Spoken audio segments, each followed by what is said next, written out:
what I think is interesting, and I've been talking to more business owners about this, is when I'm doing an audit on them and I'm like consulting with them, I'm asking them, what are you doing to give back? How are you mentoring? Because truly, I believe this, like you don't really start living till you start giving. Some of the happiest moments of my life is when I'm serving somebody. You're listening to The Booma Effect, the show for home service operators done with the churn and burn playbook and ready to build something that lasts. It's about doing good business with good people. Brought to you by RepCard. Hey, welcome to the Booma Effect podcast. We're so excited to see everybody again.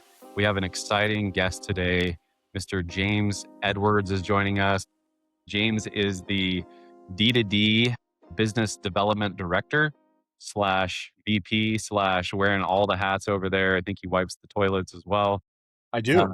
Yeah, see, we knew that. So James has been in the door-to-door industry for over 15 years. Incredibly, 13 of those years was with the same company, which is mind-blowing. We'll get into that. But going from a sales rep to a manager to a regional to a VP to a vice president to a president, James has all of the wisdom of each role in a door-to-door company, which is really, really valuable.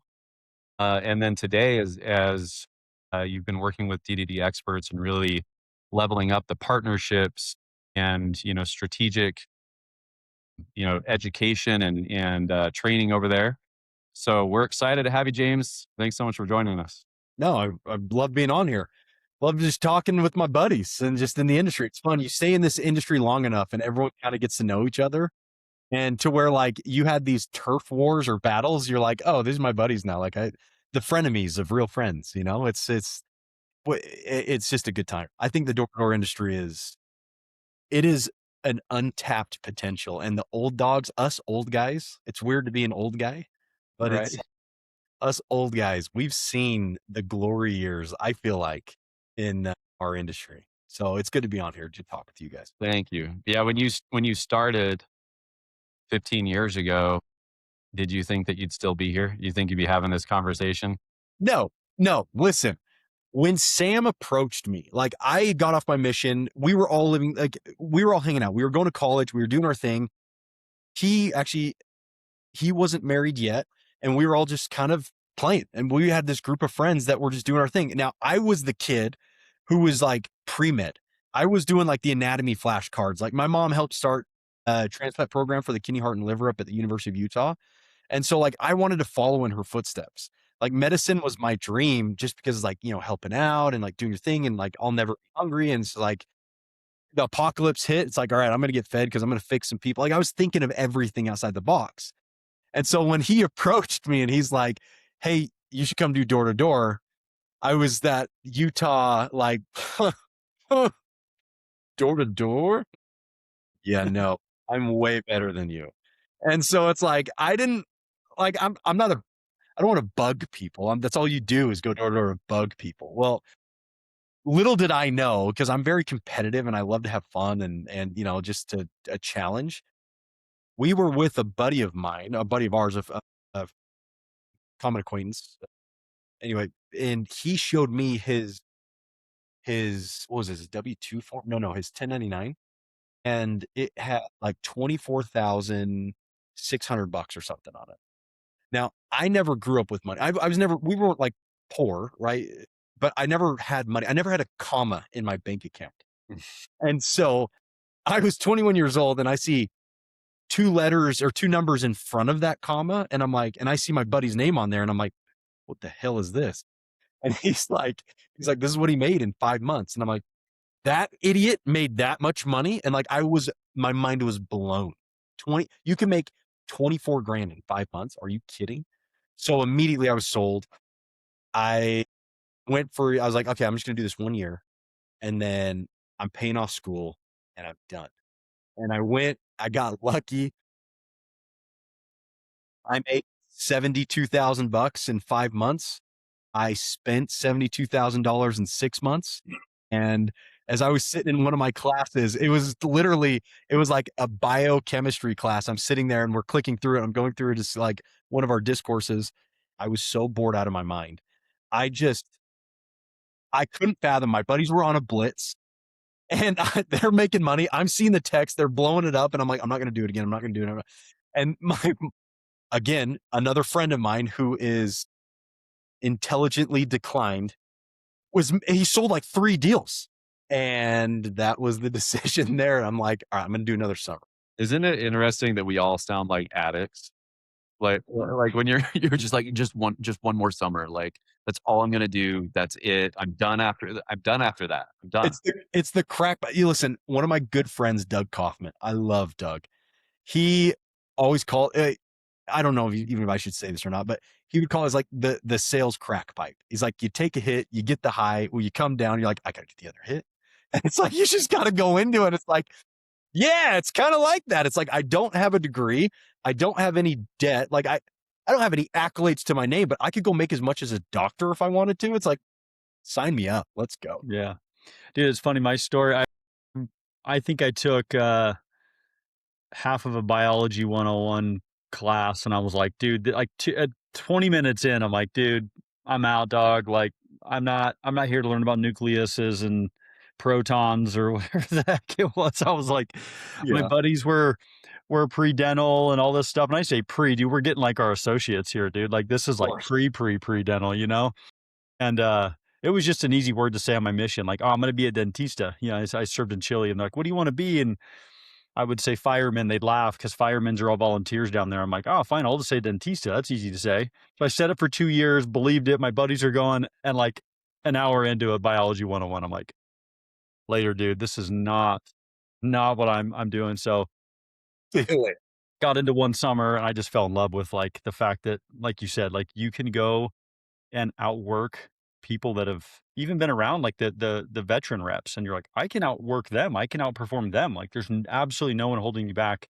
Maybe besides the 20% pay scale I was on in pest control, but outside of that, like it was up to me. And so I like how you said something about being competitive and wanted to have a good time. And it just was like, when you said that, I'm like, dude, that is, if I was doing an interview today, after all the interviews I've done in recruiting, it's like, are you competitive and do you want to have a good time? Great. You're going to fit right in. Like, you made it. You're in. Like when I hire somebody new, I ask them these questions. I'm like, hey, I go over 3 topics. I'm like, are you coachable? Are you humble? And are you patient? Right. And so it's like some of these 3 things, because when it comes into like, hey, are you coachable? Like, understand there's going to be highs and lows when it comes into the business, especially like we are in a production based economy. Like, we are in a production based industry, meaning that what produces sticks. Yesterday's goals don't win today's games. And so you have to produce in order to play.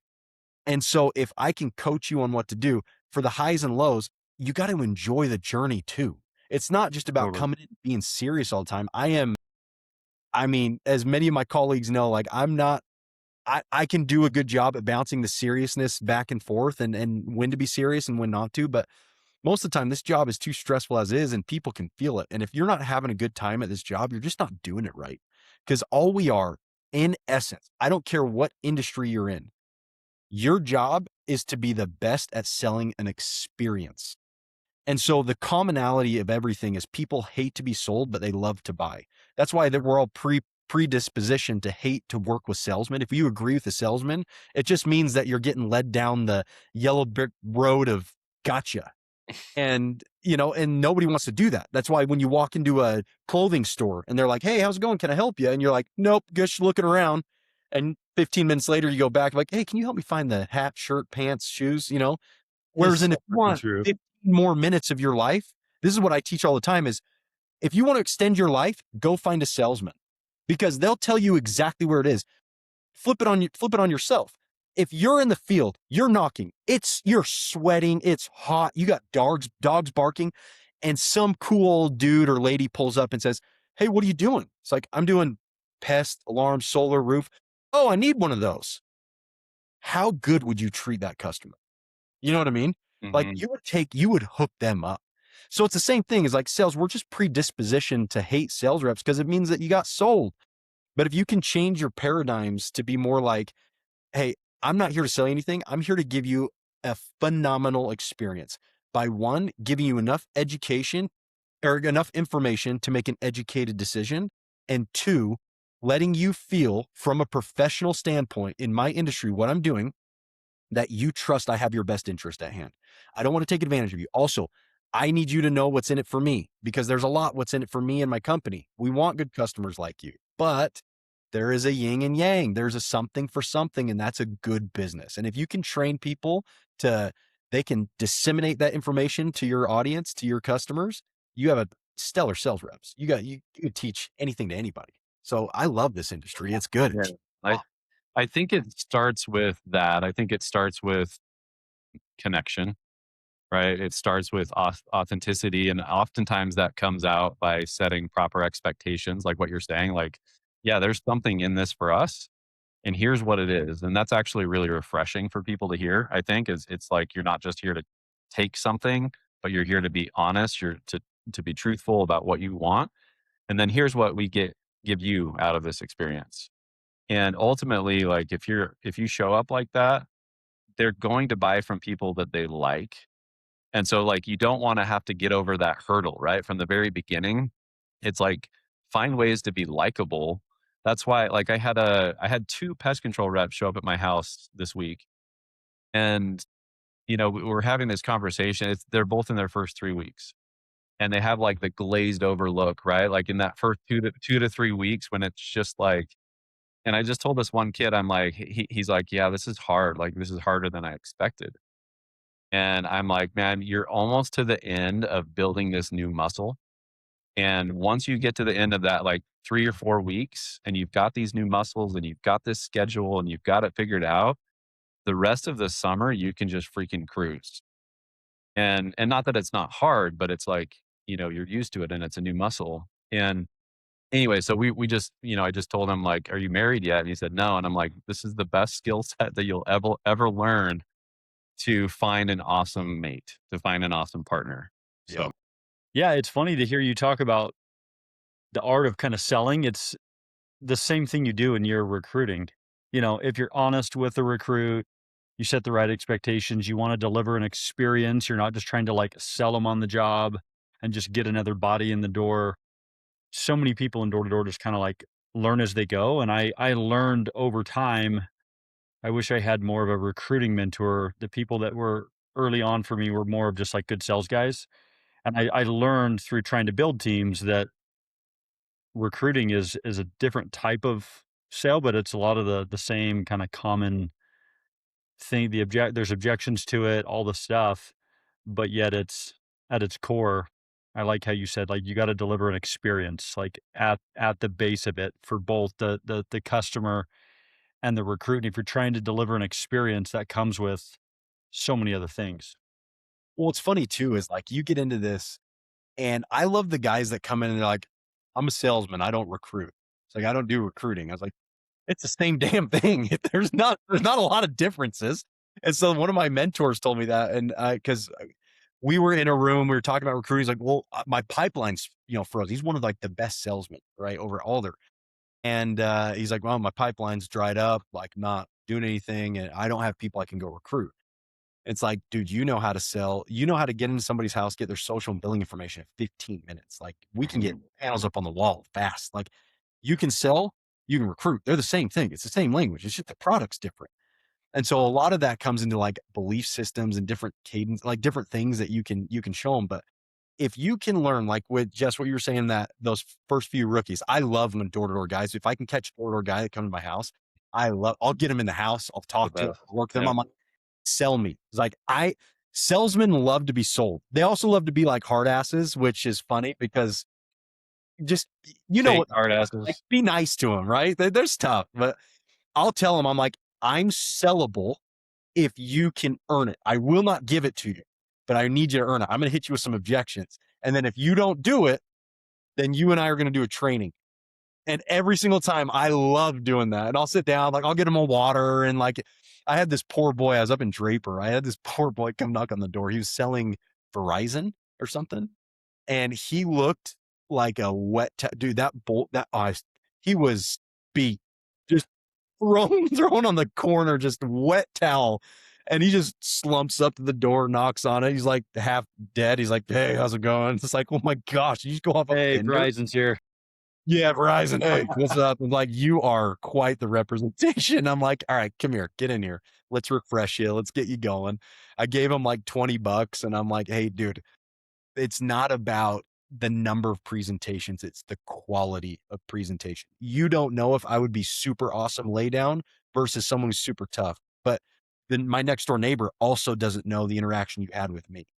And so just like any interaction with anybody, whether you're recruiting them or whether you're selling them, every interaction deserves some of your best efforts. This is like one of the things that I've been talking about with my wife quite a bit because it's like with our phones.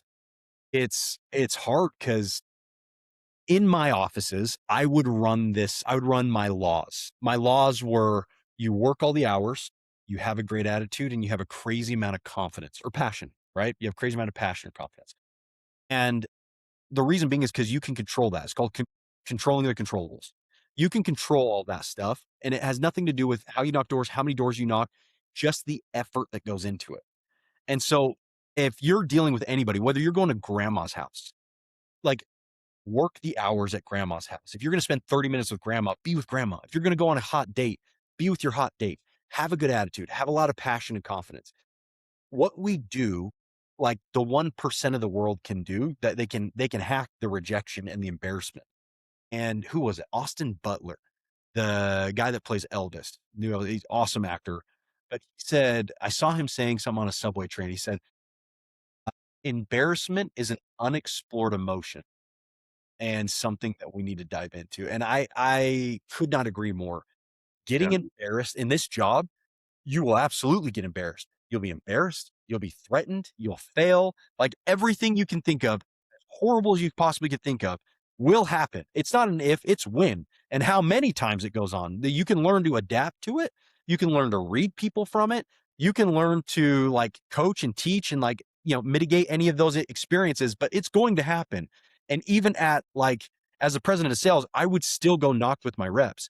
And there's times I would get embarrassed by something, even from just simple mistakes like going onto a podcast, right? Yeah. And you never know. You just make mistakes. And so, but the idea behind it is if you can learn to thicken your skin, to realize that your jaw isn't made of glass, you can get popped a couple times and you can keep doing your job. There's value in the workplace. Because right now, the workplace is a scary place to be. I've got a brother-in-law right now who is, he has a master's in computer engineering, right? And he's wicked smart, build apps, do everything, work for big companies. And IT right now, you try to find a dev that's open to it. You can't find, like, there's no jobs that are being open right now. People getting laid off. If you know how to create value, if you know how to work hard, if you know how to persevere through it, you know how to honestly drive revenue for a company. I don't care what degrees you have. This is what I'll tell my people. I don't have a degree. I dropped out of college. I don't have a degree in college, but I have a doctorate in results. And so if you put me against a Harvard Ivy League guy, I will freaking eat his lunch. I have no doubt about it because I know how to create results. I'm not just going to sit there on an Excel spreadsheet and show them what the theory is. I'm going to show them practices on what works and what doesn't. And that's going to save them days, weeks, months, years of time and production. And that's one of the best parts of this job that people like myself look down upon. Door to door being such a sleazy thing, it's not. If you can really unpeel those layers of the onion, like it's a great business to be in. Yeah. So, dude, well said, dude. First of all, what would you say to the guy that's struggling right now and he kind of cowers down to some embarrassment or some rejection? Like, what is like? Yeah, what's your Independence Day speech? Like, what is your, Congratulations, you failed. Do it again. This time, film it. Get embarrassed faster. Go through it better. Change your paradigm. You just got smoked with something, rejection, failure, embarrassment, whatever happened. You've gone 2 weeks without a sale and everyone else has gotten it. You're in your head. Go harder, go faster. And if you can each day compartmentalize it to where you're not dealing with, okay, I'm on the doors. I got 8 hours left of today to knock on the doors. Break your days up, manage them in a way that you can digest, that's palatable to you, and make it to where it's like, okay, for the next 2 hours, I'm going to get 2 pitches out. That's what I'm focused on. Next 2 hours, I'm going to run 2 credits. Next 2 hours, I'm going to get into 2 homes. Next 2 hours, I'm going to get 1 deal done. Like whatever it is, you can have something. If you can measure it, you can manage it. If you're going out there and just throwing at the wall saying, all right, this is the area my manager got to me, I'm going to go ahead and knock these doors. And that's your level of preparation mentally, bro, that's a rough summer. But congratulations. You just got your ass kicked. You just got embarrassed. You just failed. Go do it again as fast as you can. Because as soon as you can get comfortable with that, as soon as you can like stop the pitch and start talking to the people, your whole paradigm will shift. Yeah. It's incredible.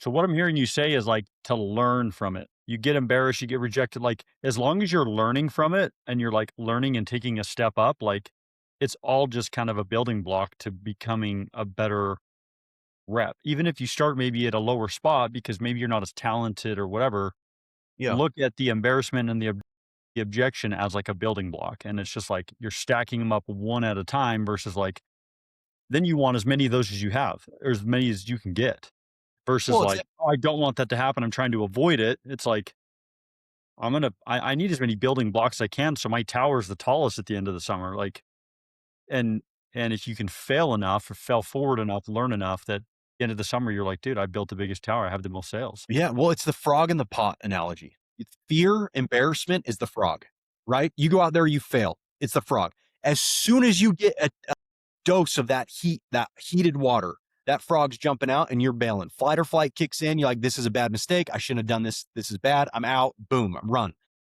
But you let that fear sit in cool water and you slowly turn it up and you just don't let go of that knob and you keep just going higher and higher and let it warm up.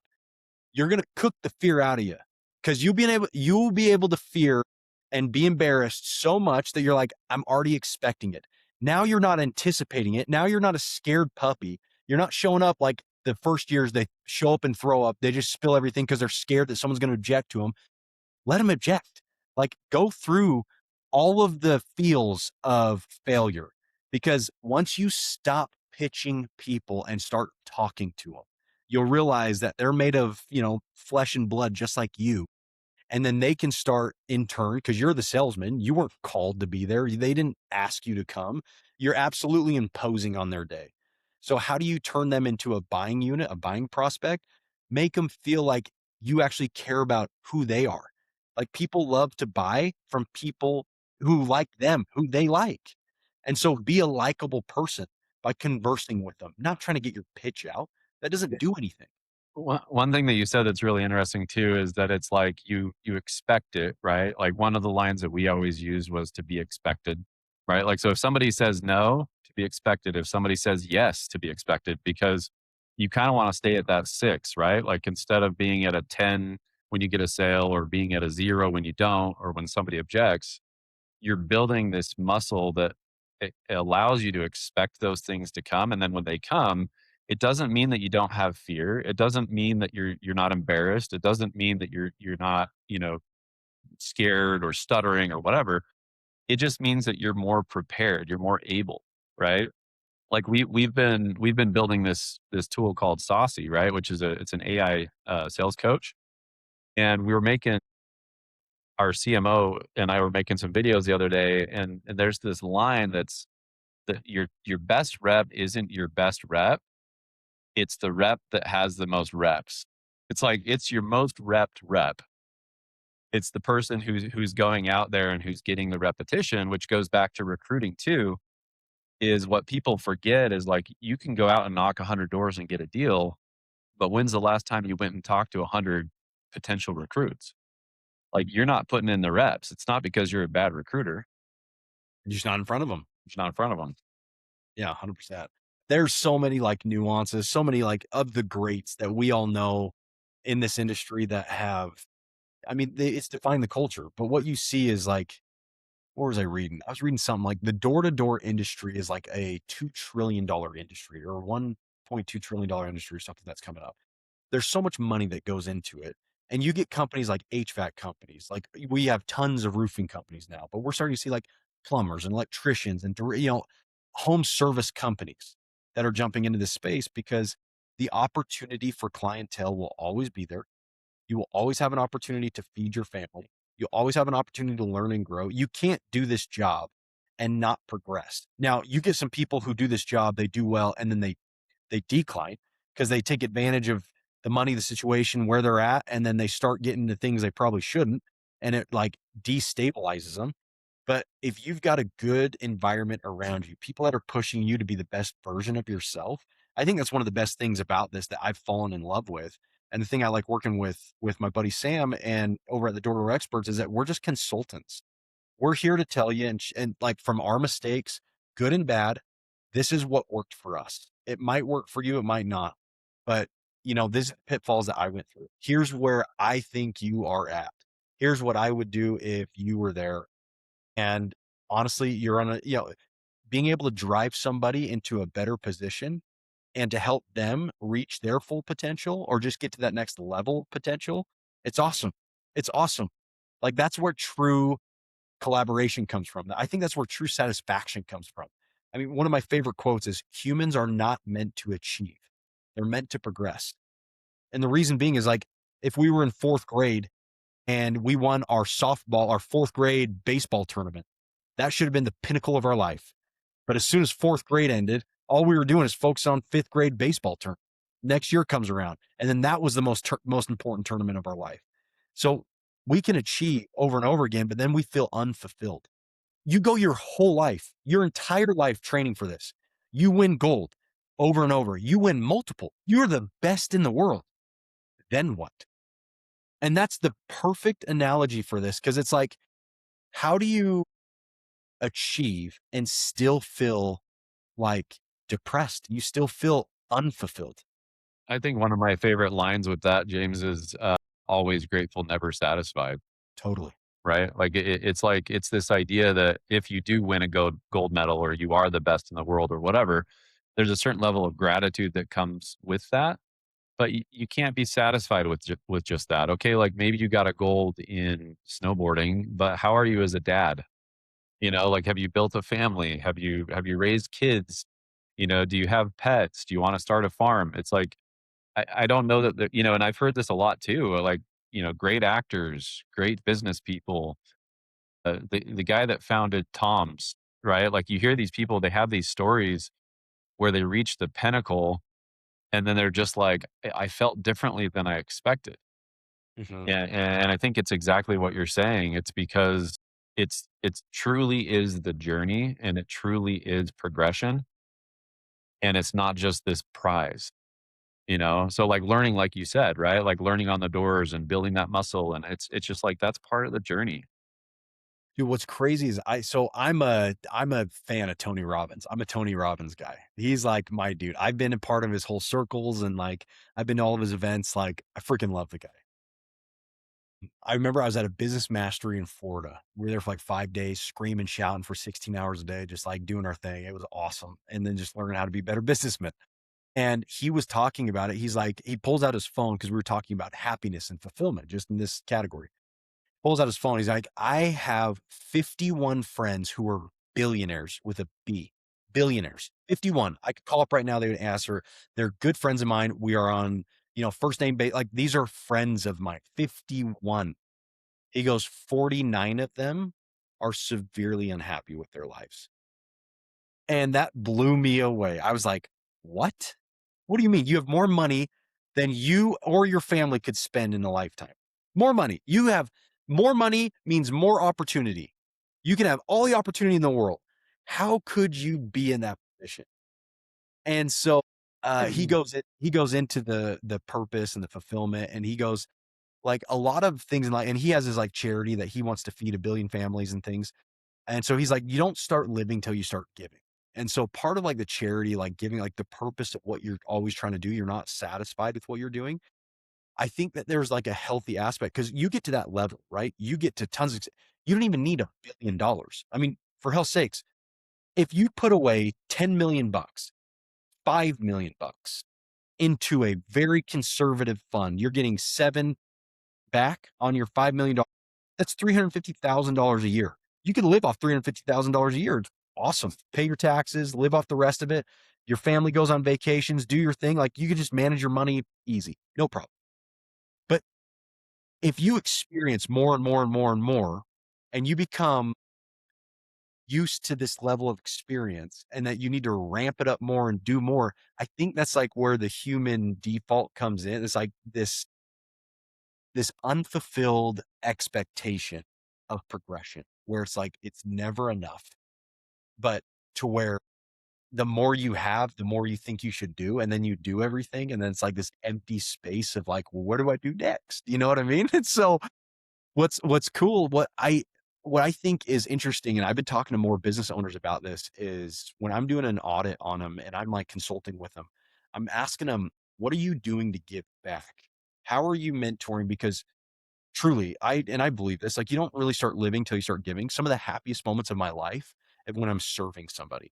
Like you go and drop some food off for somebody, and they're unexpected. My new neighbors yesterday, I walked over to their house with my wife. My wife makes phenomenal banana bread. Like I will fight you to get a piece of that banana bread. It's so damn good, dude. And so we go over, she makes the bread and I'm about to cut into it. And she's like, those are for the neighbors. And I'm like, better make another batch because I don't like neighbors that I don't even know. I want the banana. So anyway, we go through the thing. We walk over, knock on the door. And I'm like a little like, let's give them half the loaf. They don't need the full loaf. They give you half, 3/4. Let's just slice it up. Like I'm thinking of all the solutions and why I can win to get my banana bread. And so she's like, no, shut up. Let's go. So should we go over, drop it off? And this cute girl comes out and she's like, man, you are the first neighbors ever to have come over and drop something off. And it hit me. This was yesterday. It hit me hard. And I'm like, whoa, like we're kind of disconnecting as a society where we don't do that.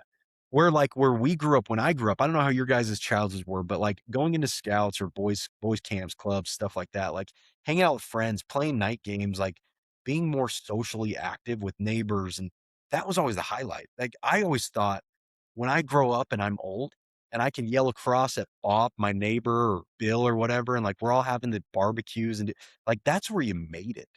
You know what I mean? And now like my focus has come to, okay, I got to get, we got to put this money over here. We got to do this over here. We got to make sure to fund this. And this is, I mean, it's sometimes I think the best satisfaction of being successful in this industry, because this industry can give you all the success you want, everything.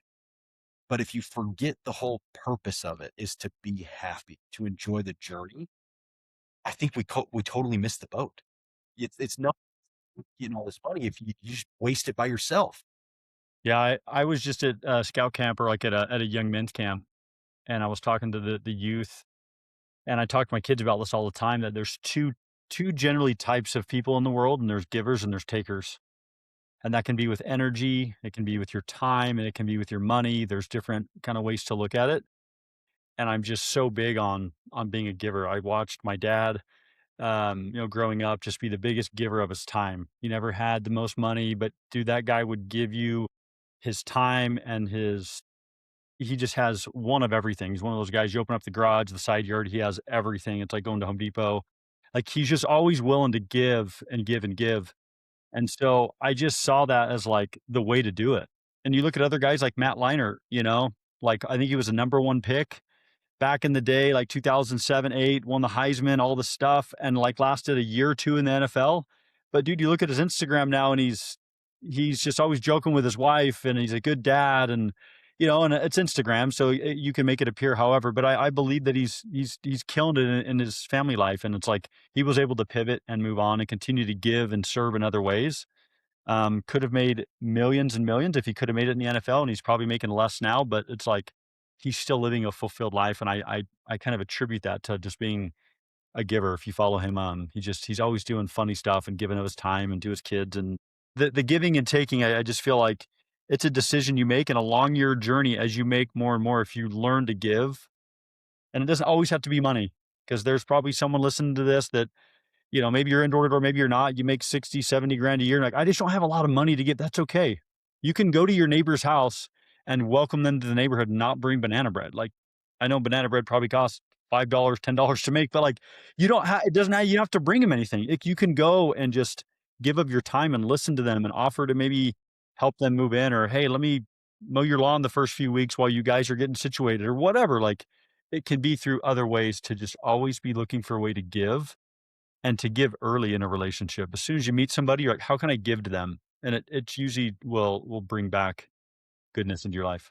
You know what's funny is if you sit and you ask a question to any of your reps, employees, whatever, and you're like, hey, if money wasn't an issue, doesn't matter, what job would you do? What would you love to do? And it's crazy how broad you will get jobs. Like, you'll get people that are like, oh, I want to go be a high school basketball coach. Why? Well, because I love I love high school basketball, like the boys that, whatever it is. Myself, if money wasn't the issue, I would be a ranch hand.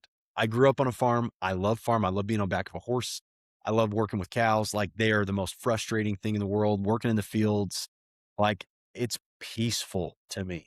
I can see it build and grow, and year after year, it's like the crops and the harvest, and like, you've got good summers and bad summers, and like, you just deal with it. Like, you just work hard. There's something like the industry, like, just working. I love it. If it wasn't, if money wasn't an issue. So what's interesting, and something like why I love enjoying, like, I dive into conversations like this with guys like you, and I love being able to talk to people who've been in this industry for as long as we all have, because you get it. You understand, it's like, we've put in the time, we've earned the stripes. We've cut our teeth on anything that you can think of, whether it was with multiple companies or few companies, but we've stayed in it. We've earned the money. We've had our highs, we've had our lows, and we've all come to the same realization that there's more to give, and it's not accounts. It's not going out and selling and banging doors. That's a byproduct. Money's the byproduct of doing this job. It's what you do with it. It's how you set it up. It's how the environment changes around you. And that's where I think you get the most powerful people. Like, I give a lot of credit to my mentor, Adam Shantz. Like, he's got probably one of the most polarizing personalities of anyone I've ever met, where he walks in and you feel his presence. I mean, he's the number one rep in all of our industries. Like, he's the best salesman on the door for sure. And like, when he comes in a room, you can totally feel it and go through it. And he set up a bunch of things, done a lot of things, taught me a ton. Like, I couldn't be at my position without him.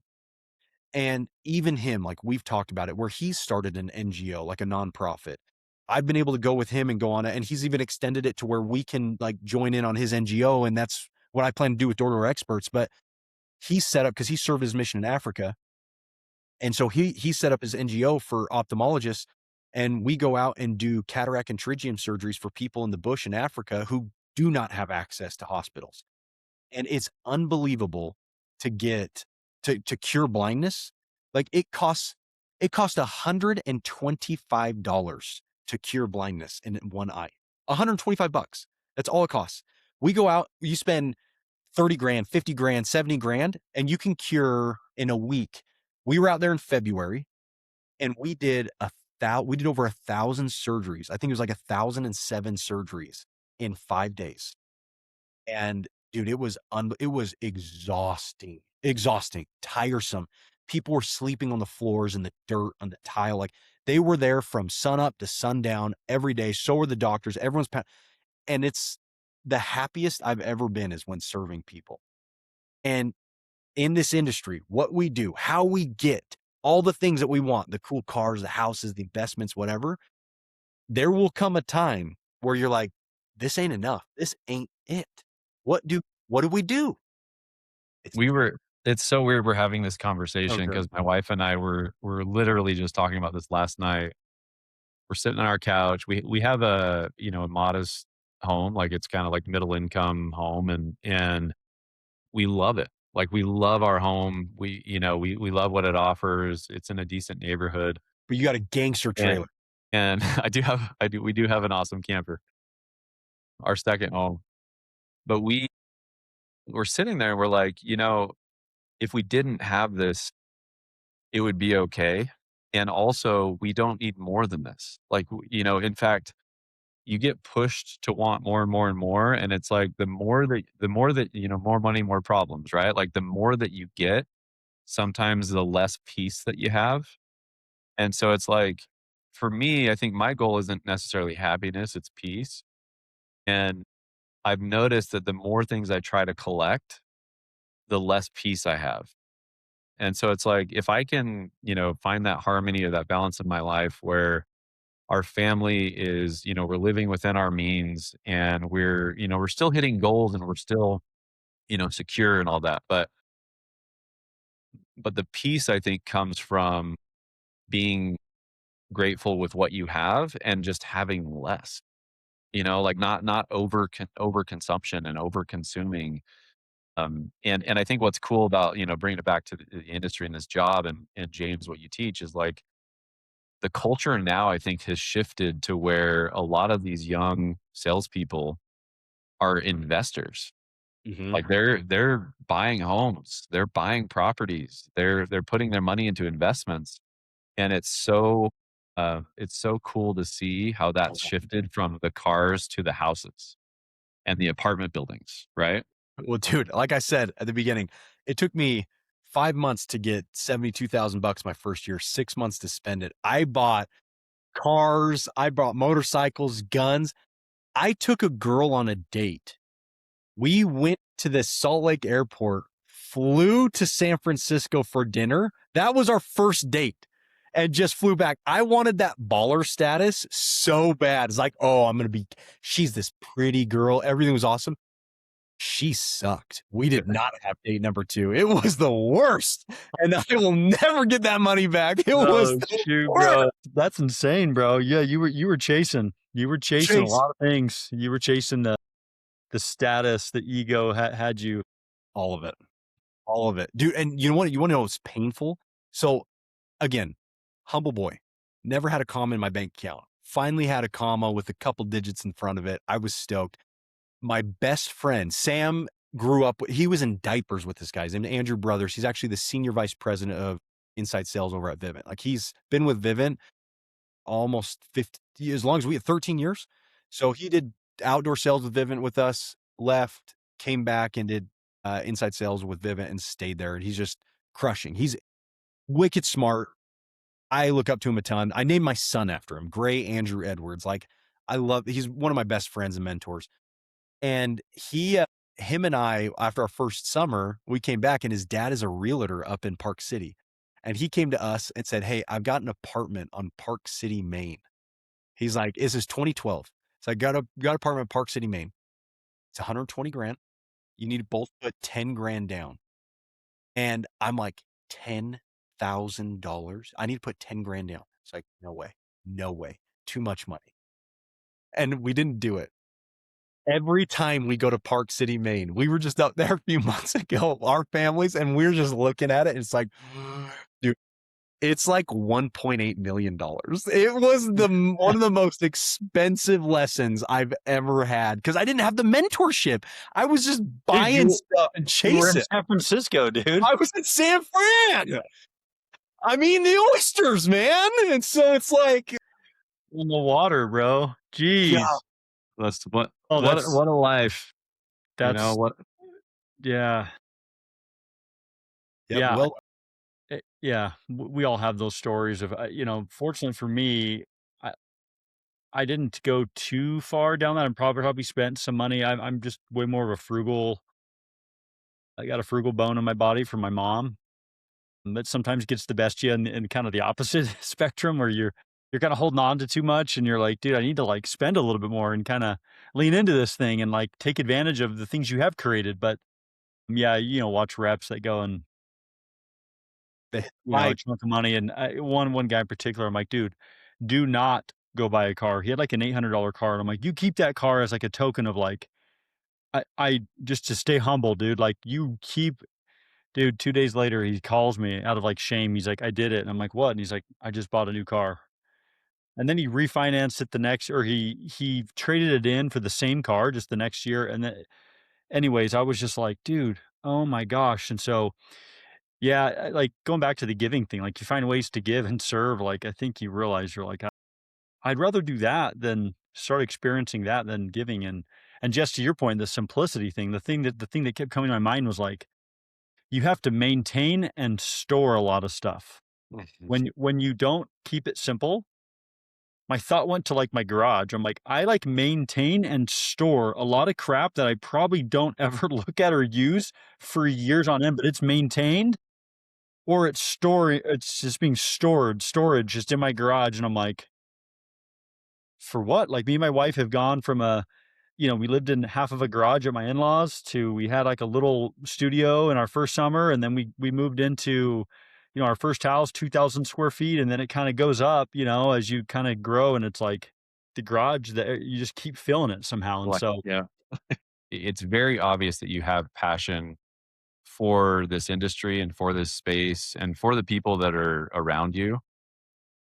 What is your message? Like if James Edwards leaves a message for the industry, for the people who you've helped up to this point, you know, what is that message? What's the impact that you want people to know from your heart? I would always say this. There's never a bad salesman. There's just more bad managers. And the people who you surround yourself with, they always say you're the culmination of the 5 closest people you surround yourself with. Surround yourself with people who get the best and most out of you, not who let you off the chain. It's like, hey, we're gonna let you, you need to call up a buddy to bury a body. Like, that's good. Also, the person that's like, hey, we're not gonna go to this party because it doesn't progress us in any way. Like, not even like just the holier than thou type of thing. Like, go party, go have fun, but not being in environments that you necessarily shouldn't be in. I think like as homage to what you were saying, Jess, like where we've got a lot of people in the industry who are actually buying houses. When we were young in this, we weren't doing that. And it's adapted and developed, especially in our economy nowadays. You have kids that can invest in these homes and buy homes and do well, but you got so many people that are out there that who claim the best and they don't have the best intentions. And so I think my biggest message to you is one, if you were to go in and be in this industry, if you feel like you don't have a glass jaw or you want to try your hand at jumping into an industry that's completely out of your comfort zone, don't think about any of it. Just do it. And then get yourself around somebody who you look up to, who's doing it better than you, and stick with them for as long as you can until you find another one. And you keep adding this Rolodex of people in your life. You get around better people and you too will become better. And what this industry has done for me and what I think that it can do for everybody else is show you your absolute flaws and show you how to love them and overcome them and be a better person and help those behind you, walking in the same road you are, maybe not same footsteps, not in the same shoes, but the same road you are, and help them and show them along the way. Don't do it for them, but help them. I don't know. I've got everything to all the good feelings about this because all my failures are awesome, awesome results. I've had massive failures in this industry in my time here, and they've taught me the best lessons. And I'll say this, actually, I'll end on this. If you can think of your worst moment ever in life, where you were, who was around you, what occurred, the noises, the smells, the sounds, what it affected, the ripple effects that it caused, the worst moment in your life. And then you could think, if that never occurred, would I even be 1/10 of the person I am today? I've never had anyone say, nope, I wouldn't be better off because even the worst experiences make us stronger. The hardest experiences, they tune us into something that can help us get to the fullest potential. The darkest moments in anyone's life that they can come on the other end and say, I survived that and I'm better because of it. That's what this is. Now, I don't want to leave all dark and gloom. This industry isn't all about like the worst things in the world, but it can bring about a lot of emotions and insecurities that you're like, I don't want those things to come up. I want them to stay dormant. I want to control that. It's like, no, just get out, fail faster, fail often, get embarrassed, explore that emotion and learn that you're a giant made of glass and that you're okay. And that if you keep going, you're going to do better. And that yourself in 5 years, if it could travel in time, should be the one that comes back, falls on his face in front of you, kissing your feet and saying, thank you so much for enduring. Thank you for doing what we always want. We're finally living the life we've always wanted because you never gave up. And that in itself is the best thing I think I could teach anybody is just keep going. Amen, brother. Yeah, I think, I mean, having an opportunity to talk about yourself and then you use the opportunity to teach. Yeah, it's fun. You know, it says a lot about you, and we appreciate you so much for being here. We love you. We love the D2D experts and what you do for the community. We're grateful to be a partner at RepCard. You put on some incredible boot camps, the university, you know, the circle, the P League for your vendors, door to door con. Like it's just immense what you all do to serve this community, and we're grateful to be a part of it. Where's the best place for people to connect with you and with D2D experts to learn more? So yeah, if you go to D2DExperts.com, like obviously all our webpage mainframe is going to be there, from recruiting to training to, you know, even just getting in some of our inner circles and our masterminds, like by all means. And I mean, we're all on Instagram. You got the Sam Taggart, you got the Door Experts, mine, Chief James 28. Look me up. But if you come in the building, come find us. We're in Sandy. We have an open door policy. You come in unexpected, uninvited, come sit down, and we'd love to come talk to you. You just have a couple questions, shoot us some messages. I mean, we're consultants, so if you have a question, we'll answer it.